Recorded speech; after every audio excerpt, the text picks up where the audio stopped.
My Wife's Work Husband. Chapter 1. The Post. It was a regular Tuesday evening. I'd just gotten home from work. Long day, meetings, traffic, the usual. When I opened Instagram out of habit, my wife, Emily, had posted something. Nothing unusual. She was pretty active on socials. But what I saw made my stomach turn. A photo of her, arms around Brian, her coworker, tall, fit, annoyingly perfect teeth, taken in what looked like their office break room. The caption? My real partner, Jacques work, husband, Josh her power duo. My real partner, not great coworker, not work bestie. My real partner. There were laughing emojis, heart comments from her friends. Someone even wrote, "You two were goals." I stared at the screen for a full minute, heart pounding, hands cold. This wasn't a joke.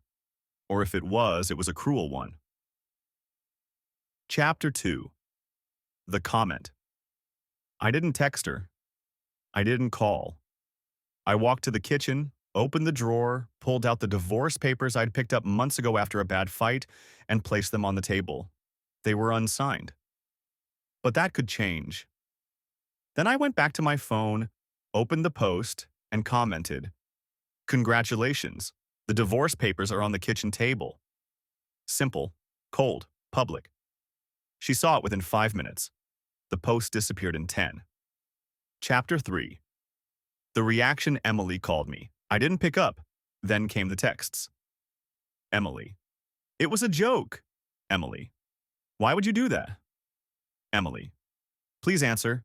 We need to talk. I didn't reply. Instead, I grabbed a beer, sat on the couch, and thought about how many signs I'd ignored. Late nights at work, inside jokes she wouldn't explain, how Brian had started showing up in every story, every conversation. And now this post, public, bold, deliberate. But the twist came the next day. Chapter 4. The boss. Emily's boss, Mr. Carl Andrews, VP of Operations, called me. He introduced himself politely and asked if we could meet. I agreed, curious. We met at a coffee shop downtown. He looked tired, concerned. "I hope you don't mind," he said, "but I wanted to talk to you directly." I nodded. "About what?" He sipped his coffee, then said, "That post." And what followed? It's become a situation.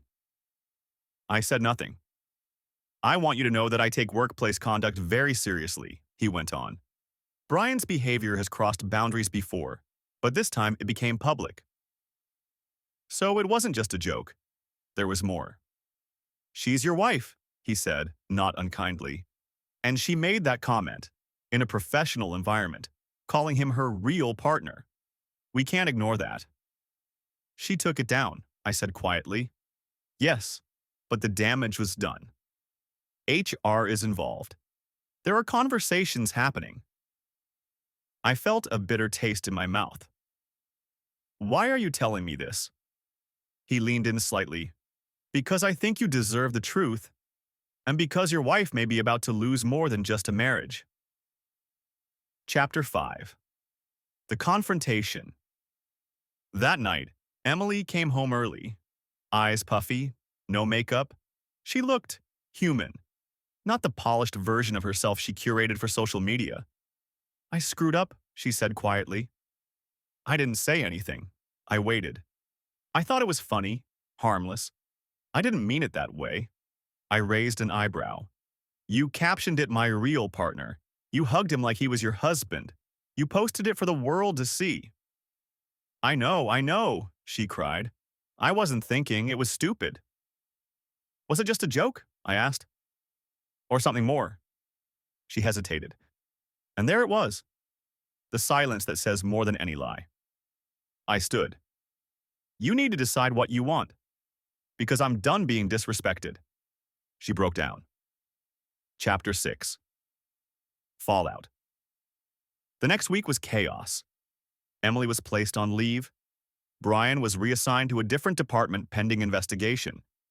The story had spread through their company like wildfire. Her friends were split. Some defended her, Some went quiet. I stayed calm, collected. But inside, I was unraveling. Love doesn't die in a moment. It bleeds out over time. And this was the final cut. Chapter 7. Closure. A month later, I moved out. She signed the papers quietly, no fight. No last plea.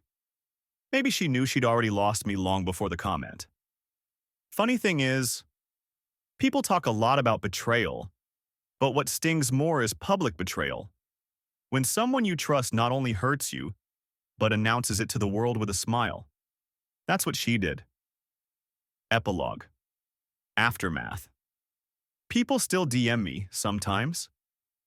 Dude, that comment was savage. Respect for how you handle that? Legend. But I don't feel like a legend. I feel like a man who trusted too much, stayed too long, and finally walked away. And if you ask me what I learned, it's this. If someone treats their joke relationship like the real one, they probably never took the real one seriously.